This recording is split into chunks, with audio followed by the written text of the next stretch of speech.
esfuerzo que va a enriquecer más bien este tema. Si lográsemos casos emblemáticos, como lo decían los presentadores, sería estupendo, porque eso nos va a servir como modelo de lo que se puede seguir haciendo en el Perú. De hecho, muchos cambios se han llevado a cabo a partir de los casos emblemáticos. También quería comentarles, para los que no conocen, cuál es el rol de la Defensoría del Pueblo.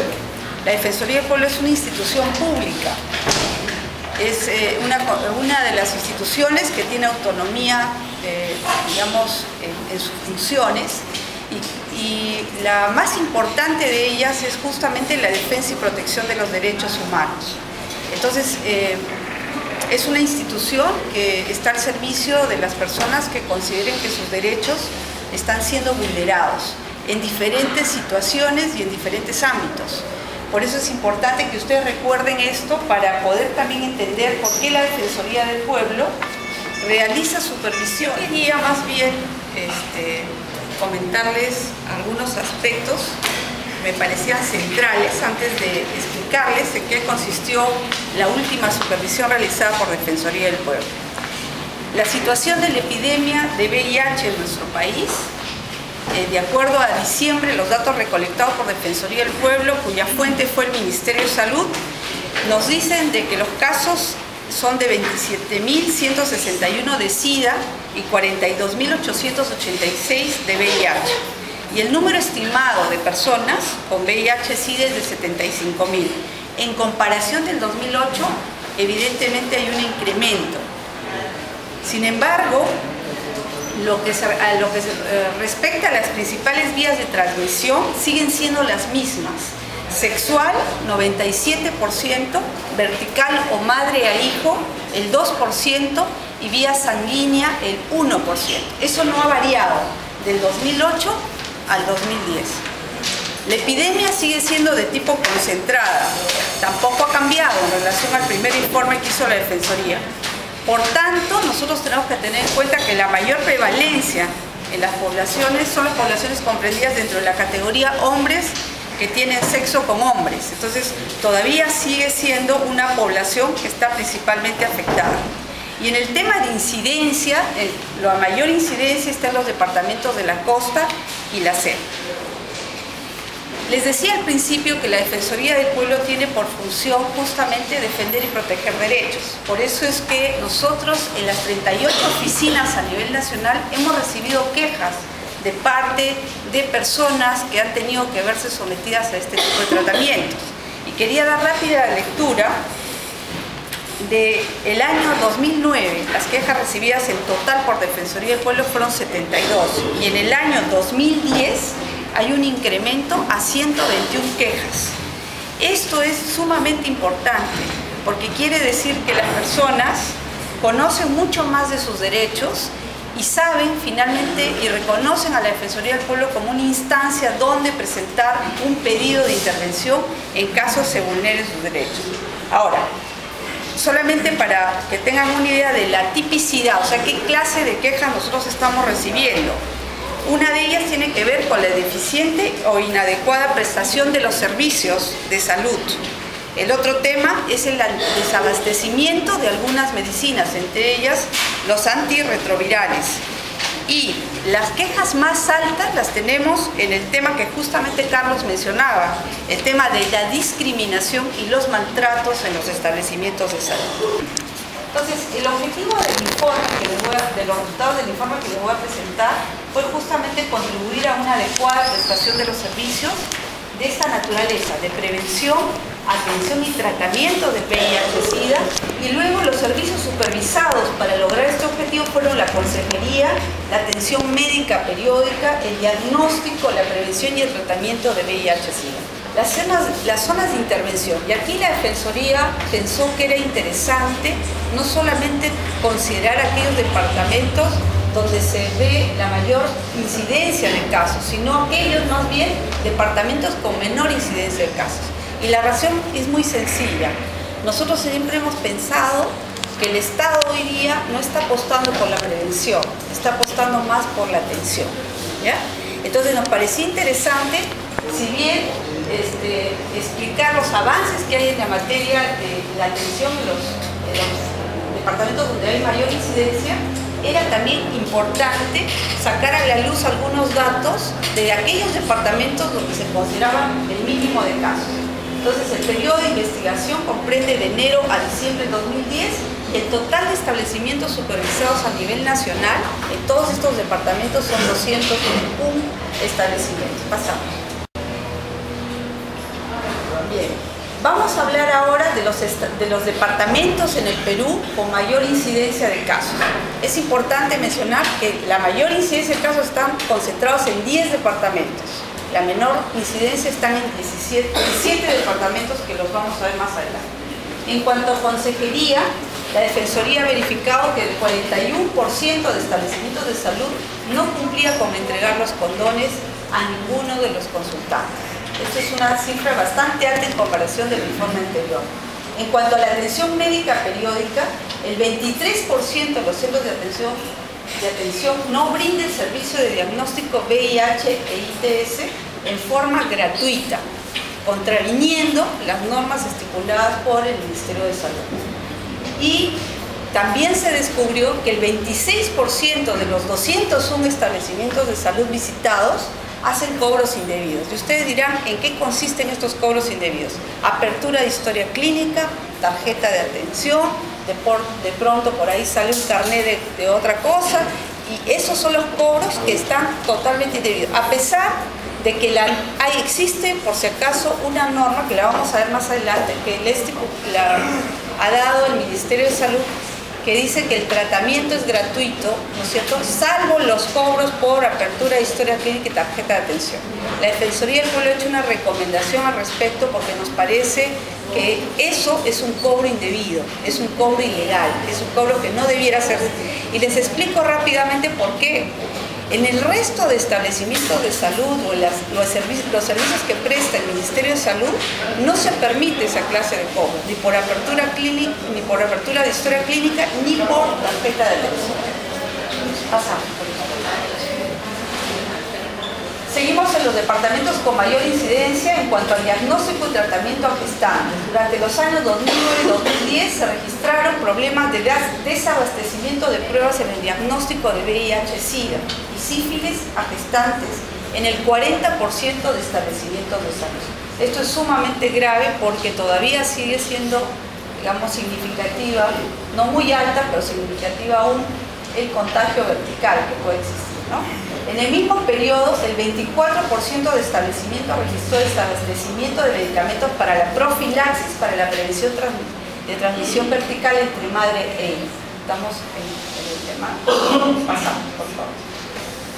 En cuanto al tratamiento de targa, durante el año 2010 se registraron problemas de desabastecimiento de medicamentos para adultos en el 44% de establecimientos de salud. Esto es bastante alto, ¿no es cierto? En el caso de medicamentos para niños y niñas, el 28% de establecimientos presentó problemas de desabastecimiento. Y aquí quiero hacer, en este tema también hay que considerar a los adolescentes, porque ahorita no existe una norma de atención directa a los adolescentes. Se les está atendiendo bajo este mismo rubro, niños y niñas. Entonces aquí oculto, digamos, subyace la población que está también afectada y mayor expuesta probablemente a las enfermedades de transmisión sexual. Pasamos. Muy bien. Ahora vamos a pasar a ver los departamentos con menor incidencia de casos, que eran 7 de los 17 que les mencioné. En cuanto a consejería, en ITS y VIH-Sida existe desabastecimiento de condones en 27% de los establecimientos de salud.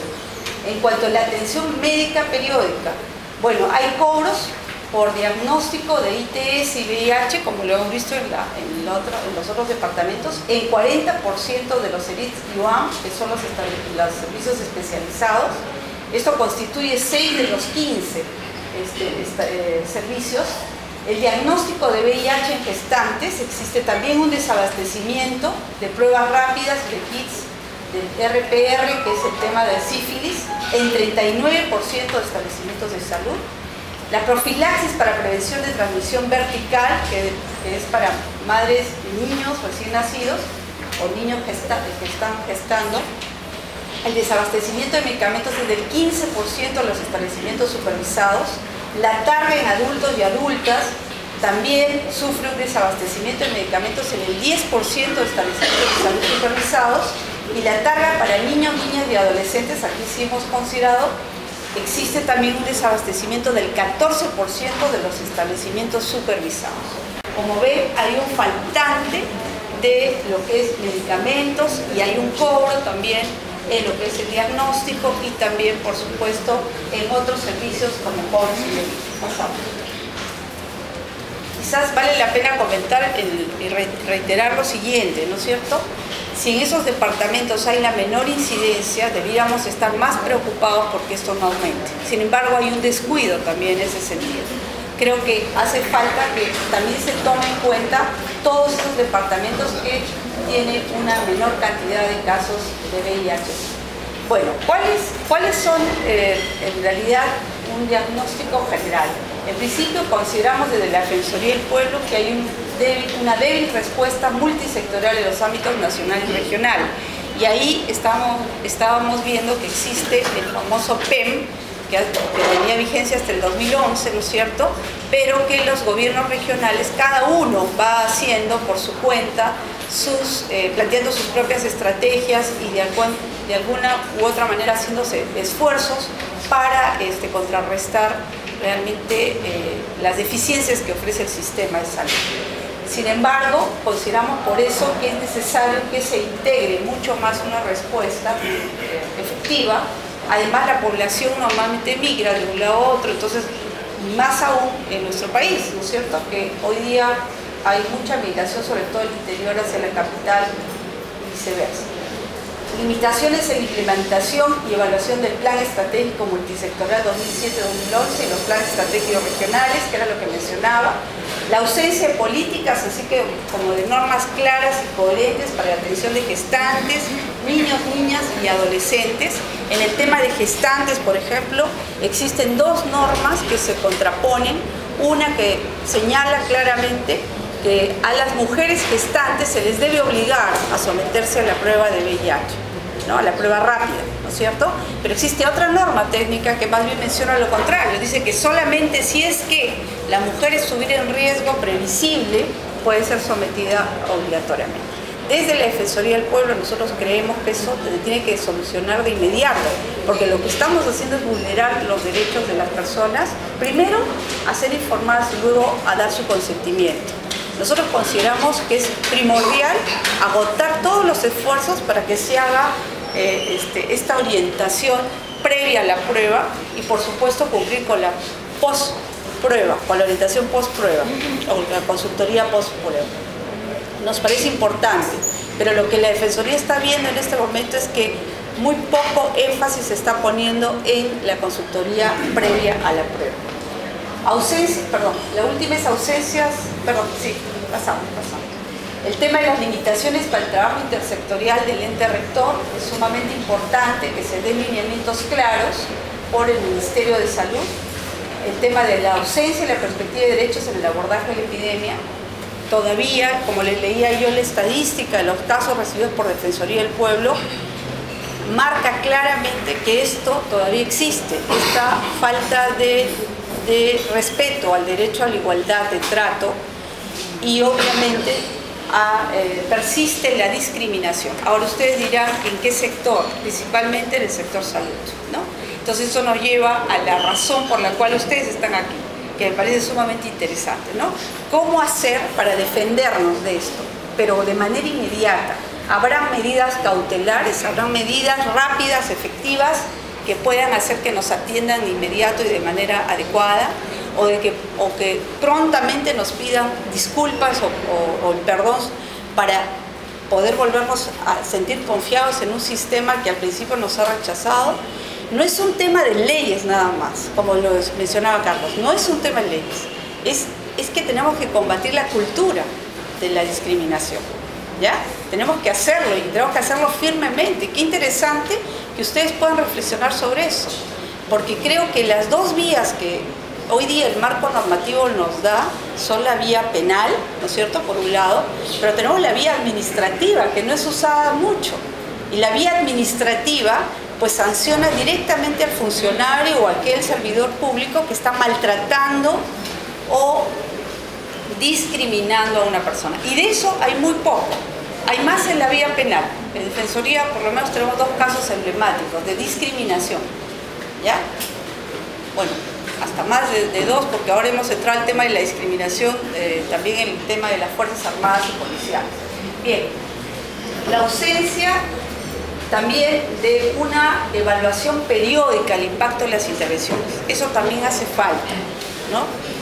Cómo saber si en verdad las políticas públicas que hoy día existen y que tratan, digo yo, se hace todo el esfuerzo para implementarlas, tienen realmente un impacto positivo. Creo que parte de la, quizás no en este evento, pero también creo, y los invitaría a que así sea, en eventos próximos también hacer una reflexión sobre esto, ¿no? ¿En qué medida nosotros estamos observando como usuarias y usuarios de los servicios de un establecimiento de salud, estamos observando que esto realmente nos favorece o no? Pasamos. Bueno, hemos hecho algunas recomendaciones importantes. La necesidad de articular las estrategias nacionales, tanto de prevención y control de ITS y de VIH y SIDA, y las demás instancias del sector salud. Pasó algo también importante. En el año 2010 se detectaron estos desabastecimientos de condones, pero créanme que no solamente fue afectada esta estrategia nacional, sino también la relacionada con salud reproductiva. O sea, ninguna de las 2 estrategias tenía en ese momento abastecimiento de condones, lo cual era tremendamente contraproducente. Adoptar las medidas para la evaluación del PEN que finalizaba el 2011 para poder obviamente adoptar un nuevo plan estratégico multisectorial. Pasamos. Les hablaba de esta directiva. Nosotros hemos pedido al Ministerio de Salud que la Directiva Sanitaria 030 deba ser modificada para que en la gratuidad necesariamente se incluya los costos de la apertura de historia clínica y la tarjeta de atención, y no más bien quede excluida. El tema de fortalecer las intervenciones sanitarias en materia de prevención en zonas de menor incidencia de casos de VIH. Esta es una tarea importante. Es casi como tener un terreno virgen y tratar de, obviamente, sacarle el mayor pasado. A los gobiernos regionales disponer a través de las direcciones regionales de salud la publicación periódica de los reportes epidemiológicos. Poco se sabe de esta incidencia a partir de la información que producen los gobiernos regionales. Y es importante también que ellos se vinculen a esta responsabilidad. El hecho de establecer un mecanismo de evaluación periódica de la implementación del Plan Regional para la Prevención y Control de ITS y VIH, en caso de que se cuente, obviamente, disponer la elaboración y aprobación de los mismos. Pasamos. Y finalmente, implementar mecanismos para una adecuada atención de quejas por actos de discriminación. Consideramos también que los establecimientos de salud deben tener un mecanismo, en realidad, inmediato, para poder hacer la denuncia correspondiente. Porque las demás instancias, de todas maneras van a tener que llevar a cabo una investigación. Muy bien, pasamos. Ya con eso terminamos. Bueno, espero que les haya servido este recuento rápido de lo que contiene el informe defensorial, pero también quisiera que tomen nota de la página web de la Defensoría del Pueblo. Ustedes ahí tienen los 2 informes, pueden bajarlos, sacarles, por supuesto, imprimirlos, y si tienen alguna duda, algo que requiera mayor información, con todo gusto. La página web es www.defensoria.gov.pe. Muy bien, muchas gracias por su gentil atención.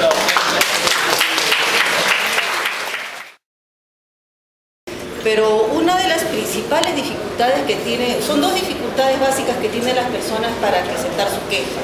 Una, el tema de tomar esa iniciativa, porque el temor a que vaya después a tener represalias es muy fuerte, ¿no? Dicen, no, es que ese doctor, ya todo el mundo sabe que ese doctor discrimina, pero no se quejan porque saben de que ellos después van a tener dificultades para su tratamiento.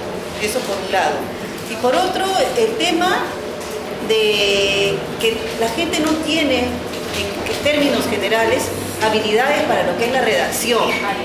Entonces, sí, pues yo quiero quejarme, pero ¿cómo lo planteo, no? Entonces, un ejercicio muy bueno que yo vi, por ejemplo, en el Poder Judicial, en la Oficina de Control de la Magistratura, es que hay también estas escuchas orales, ¿no? Que la gente va a la abogada, le cuenta el problema y la abogada va, digamos, redactando, ayudándole a redactar en ese momento, ¿no? Y lógicamente garantizando la confidencialidad y todo. Entonces yo creo que es un tema que podría bien implementarse en estos establecimientos, porque está, por ejemplo, la oficina, ¿no? Vamos a suponer que es una oficina que está implementada, que está ahí la persona presta ya para recibir la queja, pero tiene que haber alguien que ayude a esa persona no solamente a darle la fuerza suficiente para poner la queja, sino que tiene que ayudarle a redactar, porque ahí es el problema. Entonces yo creo que estas escuchas orales, así como hay en la OCMA, ayudaría muchísimo. Sí. Un comentario, no sé si al final o... Sí. Sí, por favor. Sí, bueno, mi nombre es Andrea de Prosa y en realidad para nosotros como sociedad civil a veces es una frustración el encontrar de que la Defensoría del Pueblo a veces actúa de manera, nos apoya bastante, pero por otro lado no hay ninguna fuerza o legalmente no tiene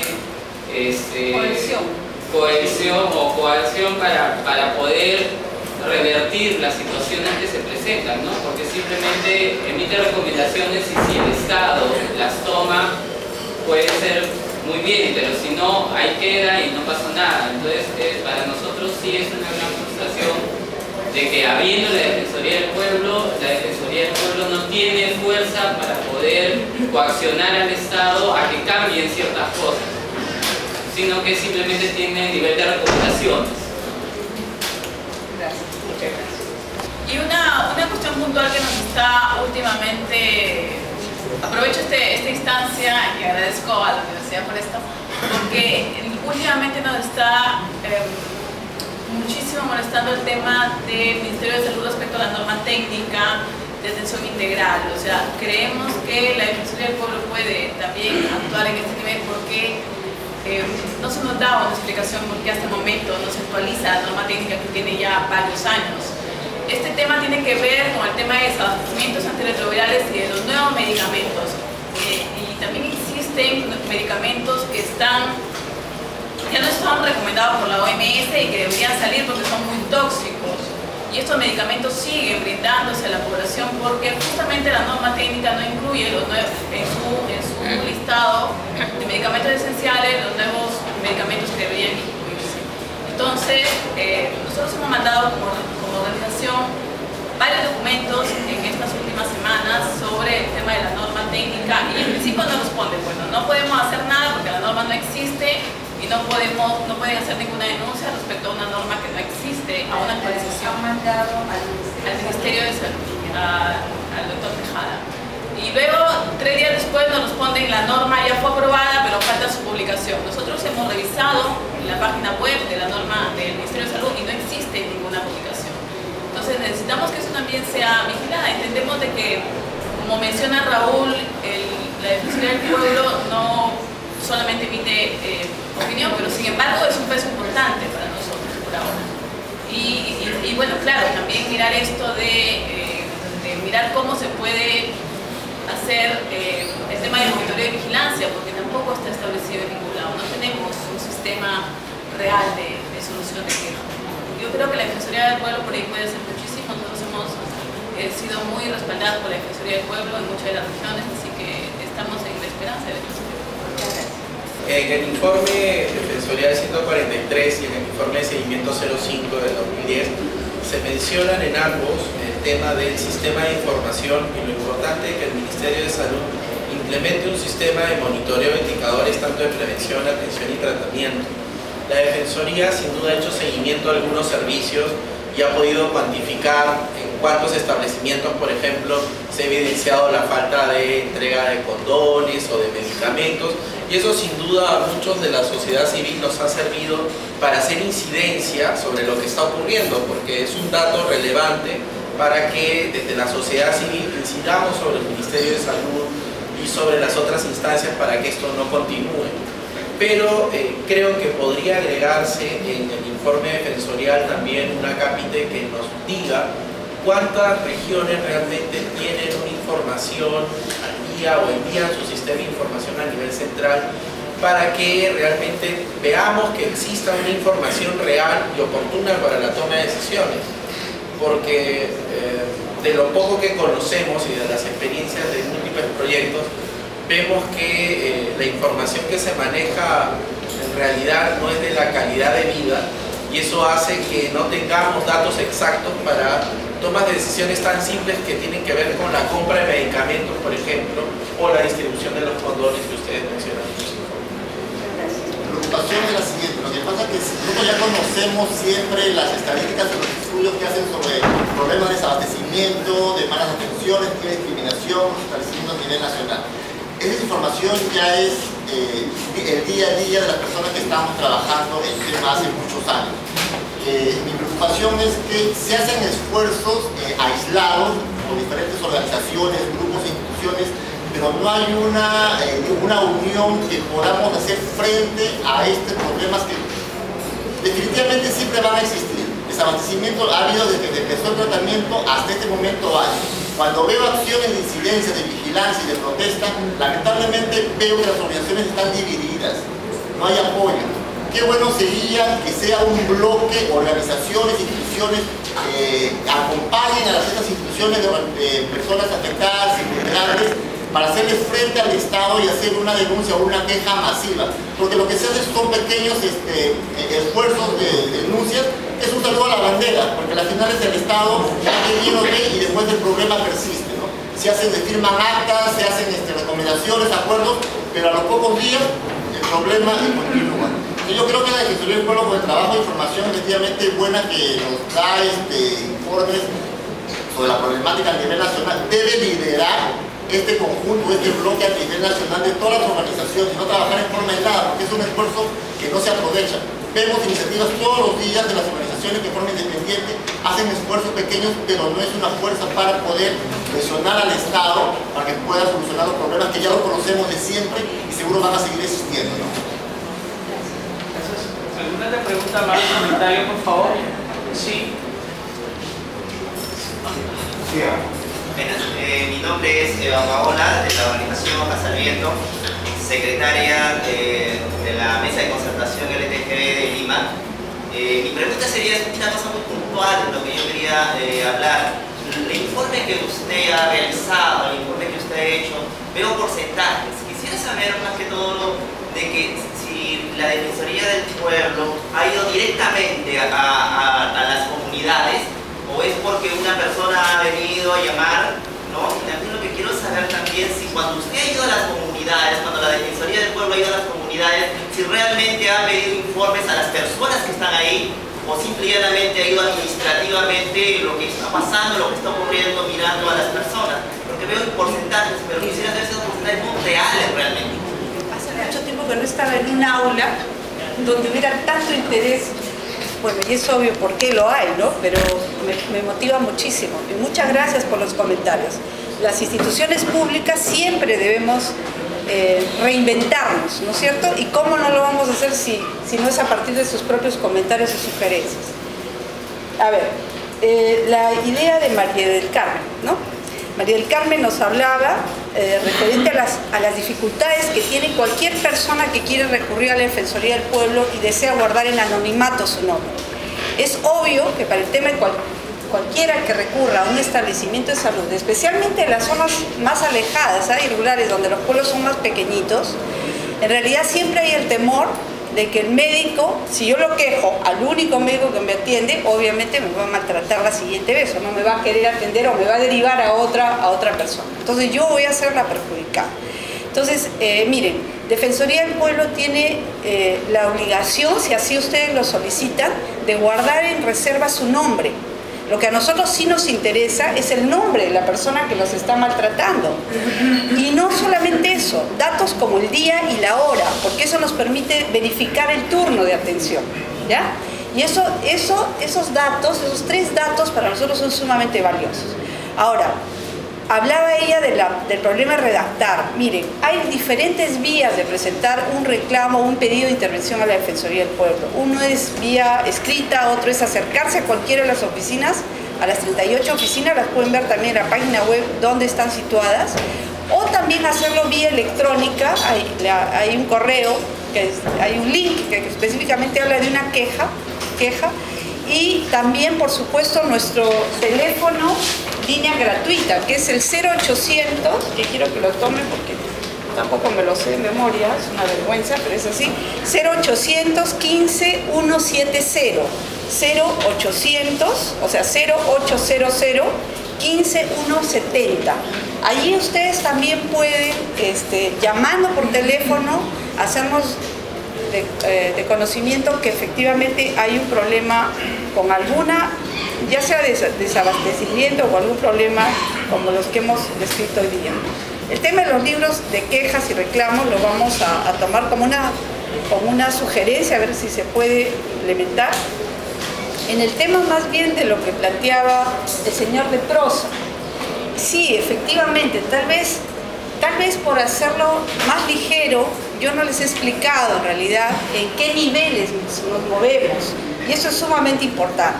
Yo les hablaba de las quejas. Las quejas son recogidas por las oficinas defensoriales, ¿ya? Ahora, hay un nivel diferente, que son las adjuntías y programas, donde nosotros nos movemos. Las adjuntías y programas sí tienen como función, digamos, la elaboración de informes. Y los informes, y ahí contesto tu pregunta, Ada, Eva, los informes están basados en 2 tipos de investigaciones. Una que es documental netamente, o sea, donde yo puedo, ¿no es cierto?, pedirle al Ministerio de Salud, en este caso, envíenme las estadísticas, envíenme tal o cual documento, tal o cual informe, o en su página web puedo consultar todo lo que yo quiera, porque también hay documentos que están colgados. Pero esta investigación necesariamente se ve complementada con la supervisión. Y la supervisión no es más que el personal de la Defensoría del Pueblo que se desplaza directamente a los establecimientos de salud. Ahí no usamos ninguna persona extraña a nuestra institución. Primero porque es una función pública, es una función que es atribuida a la Defensoría del Pueblo. Ahí está la Constitución, dice supervisar las entidades públicas. Entonces, ¿qué significa eso? Que nosotros estructuramos un formato el cual se llena, ¿no es cierto?, a partir de los datos que queremos recolectar. Algunas veces puede ser un conteo de medicinas que nosotros mismos lo hacemos, no esperamos que el otro lo haga, porque si lo hace la otra persona simplemente me saca su registro y me dice tengo en botiquín 39 condones y punto, ¿no es cierto? Normalmente nosotros hacemos el conteo, normalmente nosotros llegamos hasta el lugar donde son atendidas las personas que tienen este tipo de enfermedad o de infección, cómo son atendidas, bajo qué criterios, si tienen o no los instrumentales, las medicinas, etcétera, con cuánto personal se cuenta, todo eso nosotros lo verificamos directamente y a eso le llamamos supervisión. Lo que tú dices también se hace, que es salir del local, ¿no es cierto?, y entrevistar a las usuarias o usuarias del servicio y ver el grado de satisfacción. En este caso, por ejemplo, no estamos presentando estadística porque en este caso concreto no se ha hecho, ¿ya? Pero también quiero decirles algo. La persona que se encargaba de este tema era Luisa Córdoba, ¿no es cierto? Muchos de ustedes de repente han tratado con ella. Y ella, en muchos de los departamentos del Perú, llevó a cabo talleres, ¿no? Lo llevó a cabo con grupos de diferentes sectores, tanto del Estado como organizaciones de la sociedad civil. Y entonces ahí ha tenido la ocasión de conversar y de hacer estas audiencias en las cuales tú hacías mención hace un ratito, ¿no? Sé, que son sumamente importantes, la inmediatez. O sea, yo soy el usuario del servicio, yo quiero presentar una queja públicamente sobre este tema. Eso se ha practicado y ha sido exitoso. Por eso creemos que sí, es una muy buena sugerencia seguirlo haciendo y lo vamos a ver. Bueno, espero que eso responda a tu pregunta, pero ya si hay algún otro tema, con todo gusto me pueden buscar. Ahora, el otro tema importante que mencionaba el señor de Prosa, cierto, Defensoría del Pueblo al nivel de los informes lo que hace es recomendar. Eso es lo que nos compete a nivel de informes. En un informe nosotros no podemos poner, por ejemplo, no sé, pues sancionar o abrir procesos administrativos. No, es un nivel de políticas públicas, ¿ya? Está orientado más bien a ver si las políticas públicas en nuestro país están o no funcionando. Ahora, ¿dónde podemos entrar? Nosotros tenemos una atribución dada por la Constitución y por nuestra ley orgánica que dice lo siguiente: la Defensoría del Pueblo puede presentar procesos constitucionales. Nosotros también podemos hacerlo y de hecho lo hemos hecho. En algunas ocasiones nosotros tenido que ir al Poder Judicial y presentar. No es un recurso que lo usemos todos los días, ¿ya? Pero te puedo dar un segundo recurso que sí lo usamos y yo lo he usado personalmente y me ha servido de mucho. Los amicus curiae. ¿Qué cosas son los amicus curiae? Es un latinajo que significa, ¿no es cierto?, el amigo del juez. Entonces, cuando, por ejemplo, que ustedes ya están elaborando su estrategia de presentar su denuncia, ¿no es cierto?, o de presentar no solamente denuncia penal, sino denuncia ante el ente administrativo, la Defensoría del Pueblo está habilitada para presentar argumentos a favor de la solución del tema, obviamente en protección y defensa de los derechos humanos. ¿Te das cuenta? Entonces, eso sí es más de rutina y lo estamos hoy día más que nunca empleando. Lo estamos empleando muchísimo. ¿Por qué? Porque nos hemos dado cuenta que si bien nosotros no tenemos una función coercitiva, yo no puedo enviar a nadie a la cárcel, no puedo pedir, por ejemplo, que se sancione a esta persona, puedo pedir, exigir que se abra una investigación, eso, pero no puedo decir, esta persona está sancionada con inhabilitación por el resto de sus días. No lo puedo pedir. La Defensoría del Pueblo utiliza los mecanismos, ya sean constitucionales o procedimentales, para hacer valer sus argumentos, ¿ya? Que son argumentos de derechos humanos. Entonces, ahí es donde podemos nosotros intervenir.